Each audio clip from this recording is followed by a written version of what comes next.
दोस्तों नमस्कार, स्वागत है एक बार फिर से देश और दुनिया की तमाम बड़ी खबरों में। यदि आपने अभी तक चैनल को सब्सक्राइब नहीं किया है, कृपया चैनल को लाल बटन दबाकर सब्सक्राइब करें और घंटी बटन भी दबा दें। ये पहली बड़ी खबर है, किसानों ने खोज लिया पुलिस के आंसू गैस के गोलों का ब्रह्मास्त्र। अब आंसू गैस के गोले नहीं कर पा रहे असर। दरअसल दिल्ली कूच के दूसरे दिन किसानों ने भी गोलों से बचने का ब्रह्मास्त्र खोज लिया है। किसान आंसू गैस के गोलों का असर कम करने के लिए गीली बोरियां डाल रहे हैं। मंगलवार को किसानों ने ये तरकीब बहुत ज्यादा नहीं अपनाई थी, लेकिन आंदोलन के दूसरे दिन बड़ी संख्या में बोरियों को पानी से भिगोकर रखा गया और जैसे ही आंसू गैस का कोई भी गोला उनके पास भीड़ में आकर गिरता, कुछ किसान गीली बोरियां डाल देते ताकि आंसू गैस का असर ठंडा पड़ जाए। आपको बता दें कि अब किसानों ने पुलिस के आंसू गैस के गोलों का ब्रह्मास्त्र खोज लिया है और अब आंसू गैस के गोले भी किसानों पर नाकाम साबित हो रहे हैं। अगली बड़ी खबर है, पंजाब के सबसे बड़े किसान संगठन ने कर दिया बड़ा ऐलान। आज ट्रेनों को रोका जाएगा, रेलवे ट्रैक किए जाएंगे जाम। दरअसल किसानों के मार्च का आज तीसरा दिन है। इस बीच अगली रणनीति को लेकर जालंधर में संयुक्त किसान मोर्चा की बड़ी बैठक हुई।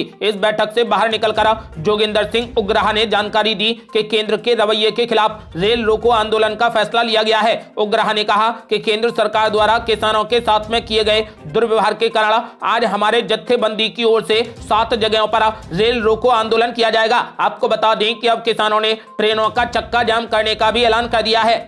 अगली बड़ी खबर है, किसान नेता राकेश टिकैत ने सरकार को दे दिया 2 दिनों का अल्टीमेटम। बोले 2 दिन में मांगे नहीं मानी गई तो हम भी किसान आंदोलन में शामिल हो जाएंगे। दरअसल भारतीय किसान यूनियन के नेता राकेश टिकैत ने केंद्र सरकार को 2 दिनों का अल्टीमेटम दे दिया है और कड़ी चेतावनी दी है कि बिना समाधान और बातचीत के किसान वापस नहीं जाएंगे। उन्होंने कहा कि हमारे लिए दिल्ली दूर नहीं है, हमारी 16 तारीख की कॉल है। सरकार को 16 फरवरी तक का समय है कि समाधान निकाल ले, नहीं तो हम भी आंदोलन में शामिल हो जाएंगे। राकेश टिकैत ने कहा कि किसान बात करने को तैयार हैं, लेकिन सरकार झूठ बोल रही है कि किसान बातचीत को तैयार नहीं है। राकेश टिकैत ने दावा किया कि कोई किसान पत्थर नहीं मारता है, पत्थर मारने वाले भी सरकार के ही आदमी हैं। राकेश टिकैत ने कहा कि किसान संयुक्त मोर्चा अभी इसका हिस्सा नहीं है, लेकिन हम उनके साथ हैं। अगर वो चाहेंगे तो हम उनको समर्थन देंगे। उन्होंने कहा कि यह आंदोलन किसानों का है और संयुक्त किसान मोर्चा जो निर्णय लेगा हम उसी हिसाब से फैसला लेंगे। अगली बड़ी खबर, आज किसान और सरकार में बन सकती है बात। आज शाम 5 बजे चंडीगढ़ में होगी किसान और केंद्रीय मंत्रियों की बड़ी बैठक। दरअसल रक्षा मंत्री राजनाथ सिंह और केंद्रीय कृषि मंत्री अर्जुन मुंडा सहित कुछ वरिष्ठ केंद्रीय मंत्रियों ने बुधवार को किसानों के विरोध प्रदर्शन और इससे संबंधित मुद्दों को हल करने के तरीकों पर बातचीत की। ये बैठक राजनाथ सिंह के घर पर हुई। अब पंजाब किसान मजदूर संघर्ष समिति के महासचिव सरमन सिंह पंडे ने जानकारी दी है कि आज शाम 5 बजे किसान नेताओं की केंद्रीय मंत्रियों के साथ में बड़ी बैठक होगी। उन्होंने कहा कि इस बैठक में जो प्रस्ताव पेश किया जाएगा उसके बाद किसान नेता आगे के आंदोलन को लेकर फैसला लेंगे। अगली बड़ी खबर, किसान आंदोलन को लेकर बीजेपी नेता अनिल विज ने दिया बड़ा बयान। बोले दिल्ली को दहलाना चाहते हैं किसान। दरअसल हरियाणा सरकार के मंत्री अनिल विज ने कहा कि प्रदर्शनकारी किसानों का मकसद कुछ और है। आप दिल्ली में बात क्यों करना चाहते हैं? किसान दिल्ली को दहलाना चाहते हैं। उन्होंने कहा कि ये चंडीगढ़ में बात क्यों नहीं करते। साथ ही उन्होंने कांग्रेस पर हमला बोलते हुए कहा कि 10 सालों में आखिर कांग्रेस पार्टी ने किसानों के लिए क्या किया है। तो वहीं केंद्रीय कृषि मंत्री नरेंद्र सिंह तोमर ने कहा कि रास्ता बंद करने से कोई हल नहीं निकलेगा। आपको बता दें कि हरियाणा के शंभू बॉर्डर पर आज भी जबरदस्त बवाल हुआ है। किसान लगातार दिल्ली कूच करने की कोशिश कर रहे हैं।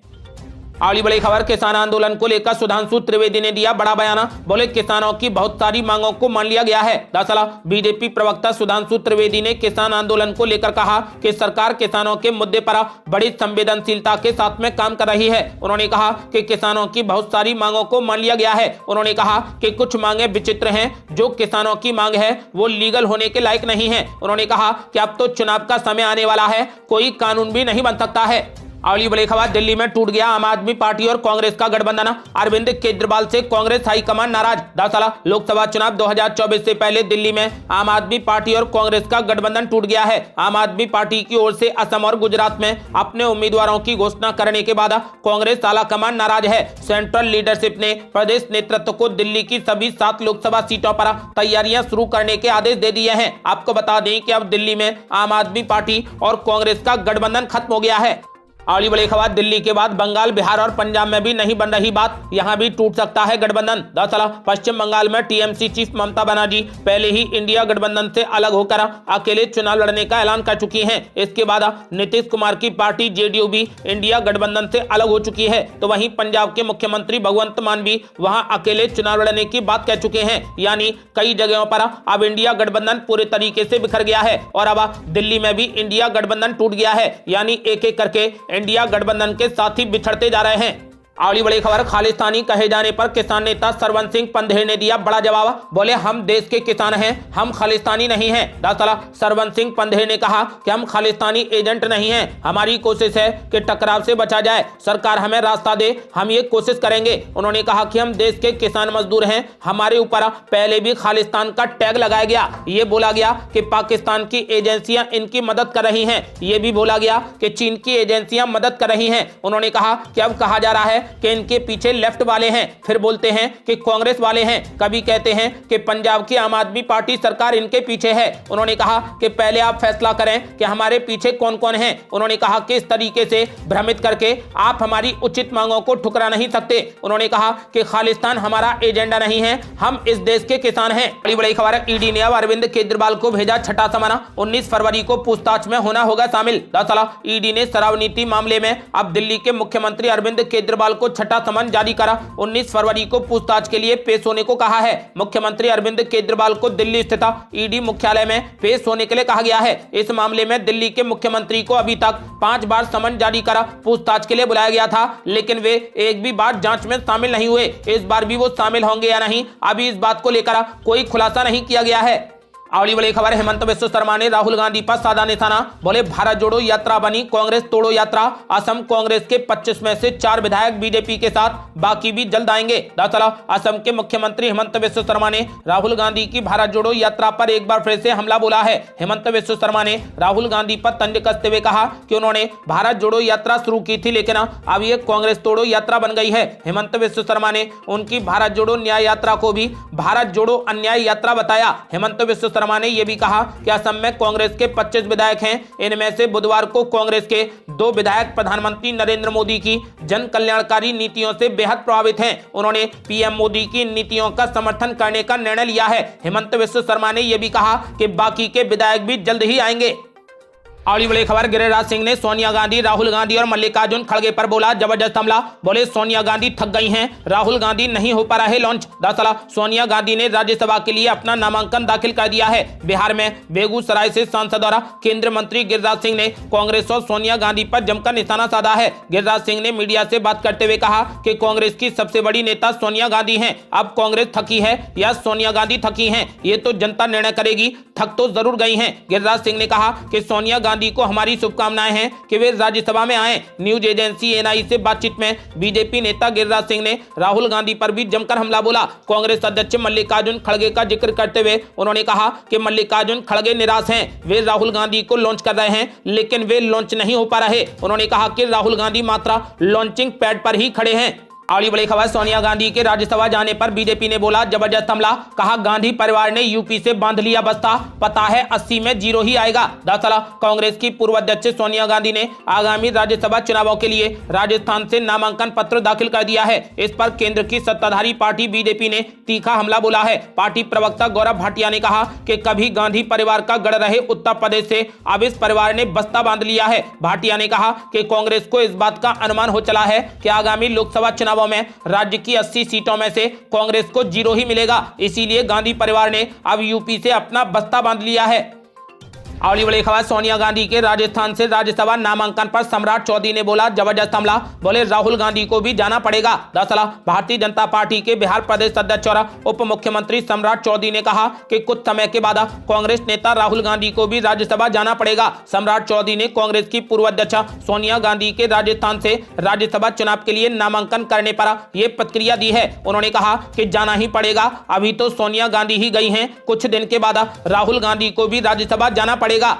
अगली बड़ी खबर, पूर्व मुख्यमंत्री भूपेश बघेल ने बीजेपी पर बोला जबरदस्त हमला। कहा छत्तीसगढ़ में किसानों को ये 3100 रुपए दे सकते हैं तो देश के किसानों को एमएसपी क्यों नहीं। दरअसल छत्तीसगढ़ के पूर्व मुख्यमंत्री भूपेश बघेल ने किसान आंदोलन को लेकर दिल्ली की केंद्र सरकार पर जमकर निशाना साधा। भूपेश बघेल ने पूरे देश में किसानों के लिए एमएसपी लागू करने की केंद्र सरकार से मांग की है। उन्होंने भारतीय जनता पार्टी पर हमला बोलते हुए कहा कि छत्तीसगढ़ में ये 3100 रुपए किसानों को दे रहे हैं तो फिर देश में किसानों को एमएसपी क्यों नहीं मिलनी चाहिए। अगली बड़ी खबर, दिल्ली एनसीआर और यूपी से उत्तराखंड आना होगा महंगा, फास्टैग की तर्ज पर लगेगा ग्रीन सेस। दरअसल केंद्र सड़क परिवहन एवं राष्ट्रीय राजमार्ग मंत्रालय ने फास्टैग के साथ ग्रीन सेस की कटौती के प्रस्ताव पर सहमति दे दी है। परिवहन सचिव अरविंद सिंह हाकी ने इसकी पुष्टि की है। आपको बता दें कि परिवहन सचिव ने बताया कि ग्रीन सेस को फास्टैग से जोड़ने के लिए पिछले कुछ समय से केंद्र से पत्राचार जारी था। केंद्र ने इसकी सहमति दे दी है। ग्रीन सेस को फास्टैग से जोड़ने के लिए सिस्टम तैयार किया जा रहा है। सरकार ने राज्य में बाहर से आने वाले निजी और कमर्शियल वाहनों पर हिमाचल की तर्ज पर टैक्स लगाने का निर्णय किया है। अगली बड़ी खबर, मिर्ची बाबा ने समाजवादी पार्टी से दे दिया इस्तीफा, बोले कांग्रेस पार्टी नास्तिक है। दरअसल महामंडलेश्वर स्वामी वैराग्यानंद गिरी उर्फ मिर्ची बाबा ने पूर्व मुख्यमंत्री कमलनाथ को राम और हनुमान भक्त बताया है। उन्होंने बाकी कांग्रेस को नास्तिक बताया है। बुधनी विधानसभा से तत्कालीन मुख्यमंत्री शिवराज सिंह चौहान के सामने समाजवादी पार्टी के टिकट पर चुनाव हारने वाले मिर्ची बाबा ने अब समाजवादी पार्टी से इस्तीफा दे दिया है। मिर्ची बाबा को कमलनाथ सरकार ने राज्य मंत्री का दर्जा दिया था। वे कमलनाथ और पूर्व मुख्यमंत्री दिग्विजय सिंह के काफी करीबी माने जाते हैं। अगली बड़ी खबर, कानपुर में भीमराव अंबेडकर की मूर्ति टूटने पर मचा बवाल, तनाव को देखते हुए भारी पुलिस बल तैनात। दरअसल कानपुर के सचेणी थाना क्षेत्र में बाबा साहेब भीमराव अंबेडकर की प्रतिमा टूटने पर भारी बवाल हो गया। भीम आर्मी के कार्यकर्ताओं ने मौके पर पहुंचकर हंगामा और जमकर नारेबाजी की। खंडित प्रतिमा देखकर सैकड़ों लोग सड़क पर उतर आए। प्रदर्शनकारियों ने आरोप लगाया कि बाबा साहब भीमराव अंबेडकर की मूर्ति को क्षतिग्रस्त करके अराजक तत्व माहौल को खराब करने की कोशिश कर रहे हैं। उन्होंने दलित वर्ग को उकसाने की कार्रवाई बताया। भीम आर्मी के मंडल अध्यक्ष बीरेन बहुजन ने अराजक तत्वों के खिलाफ सख्त कार्रवाई की मांग की है। हंगामा बढ़ते देखा मौके पर भारी पुलिस बल तैनात किया गया है।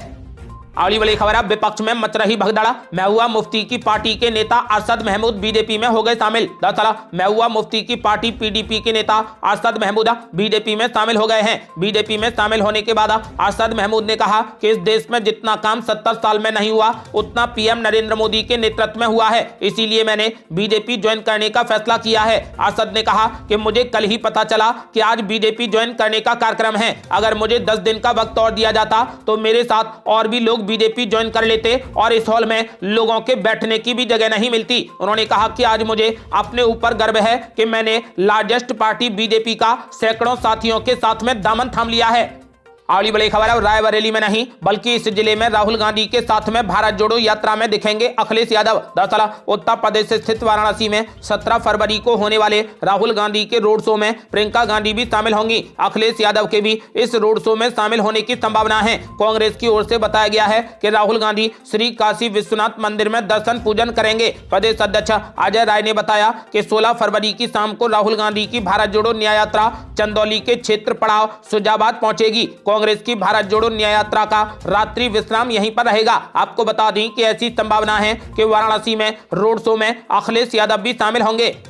अगली बड़ी खबर, नीतीश कुमार की पार्टी ने किसान आंदोलन को बताया राजनीति से प्रेरित। संजय झा बोले कांग्रेस पार्टी नहीं बल्कि एनजीओ बन गई है। दरअसल किसानों के आंदोलन पर मुख्यमंत्री नीतीश कुमार की पार्टी जेडीयू ने सीधा हमला बोला है। टाइमिंग को लेकर सवाल उठाया गया है। एबीपी न्यूज से बात करते हुए जेडीयू की ओर से राज्यसभा के उम्मीदवार संजय झा ने कहा कि इसका टाइमिंग देखिए, कुछ ना कुछ लोग हैं जो राजनीतिक रंग दे रहे हैं। इस आंदोलन का पॉलिटिकल मोटिव दिखता है। आपको बता दें कि राहुल गांधी ने हाल ही में स्वामीनाथन रिपोर्ट लागू करने का ऐलान किया है और गारंटी दी है कि यदि कांग्रेस पार्टी सत्ता में आती है तो हम स्वामीनाथन रिपोर्ट को लागू कर देंगे। आपको बता दें कि राहुल गांधी के इस बयान पर उन्होंने कहा कि कांग्रेस पार्टी अब पार्टी नहीं बल्कि एनजीओ बन गई है। उन्होंने कहा कि कांग्रेस को पता है कि उन्हें आना नहीं है, इसीलिए वो कुछ भी कहती है। कांग्रेस का बयान भरोसेमंद नहीं है।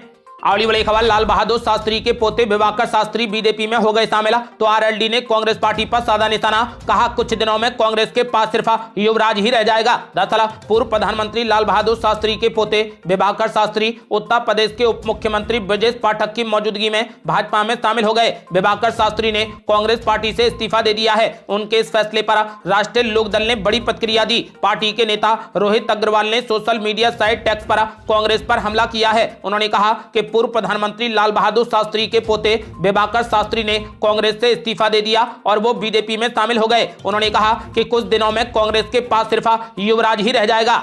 अगली बड़ी खबर, पीएम नरेंद्र मोदी ने अबू धाबी में पहले हिंदू मंदिर का किया उद्घाटन। दरअसल पीएम नरेंद्र मोदी ने संयुक्त अरब अमीरात यानी यूएई में पहले हिंदू मंदिर का उद्घाटन कर दिया है। इस मंदिर को अयोध्या के राम मंदिर की तर्ज पर नागर शैली में बनाया गया है। करीब 27 एकड़ जमीन पर बना ये मंदिर 700 करोड़ रुपए की लागत से तैयार किया गया है। मंदिर के लिए जमीन संयुक्त अरब अमीरात ने दान में दी है। मंदिर में मूर्तियों की प्राण प्रतिष्ठा बुधवार सुबह शुरू हुई। प्रधानमंत्री नरेंद्र मोदी ने शाम को भव्य मंदिर के उद्घाटन समारोह का नेतृत्व किया, जो 10 फरवरी को मंदिर में शुरू हुए सद्भावना महोत्सव के समापन का प्रतीक था। आपको बता दें कि इस तरह पीएम मोदी ने अबू धाबी में पहले हिंदू मंदिर का उद्घाटन कर दिया है।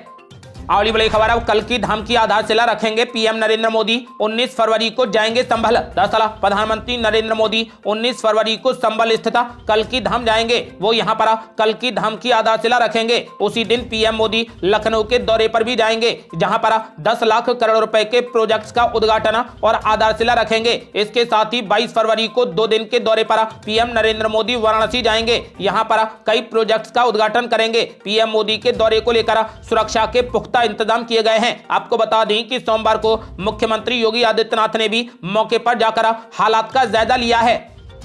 अगली बड़ी खबर, किसान आंदोलन के बीच 10वीं और 12वीं का बोर्ड एग्जाम। सीबीएसई ने छात्रों और परिजनों के लिए जारी की एडवाइजरी। दरअसल किसान आंदोलन के बीच ही आज से सीबीएसई 10वीं और 12वीं की परीक्षाएं शुरू हो रही हैं। ऐसे में बोर्ड की तरफ से स्कूल स्टूडेंट्स और माता पिताओं के लिए एक एडवाइजरी जारी की गई है। दरअसल परीक्षा का वक्त सुबह 10:30 बजे से है। ऐसे में बोर्ड ने बंद रास्तों और यातायात की समस्या को ध्यान में रखते हुए छात्रों को घर से जल्दी निकलने, साथ संभव हो तो मेट्रो सेवा लेने की सलाह दी है। ये थी अब तक की बेहद बड़ी खबरें। रोजाना की ताजा खबरों को जानने और हमसे जुड़ने के लिए चैनल को लाल बटन दबाकर सब्सक्राइब करें और घंटी बटन भी दबा दें। जल्दी मिलते हैं बड़ी अपडेट के साथ। तब तक के लिए जय हिंद, जय भारत।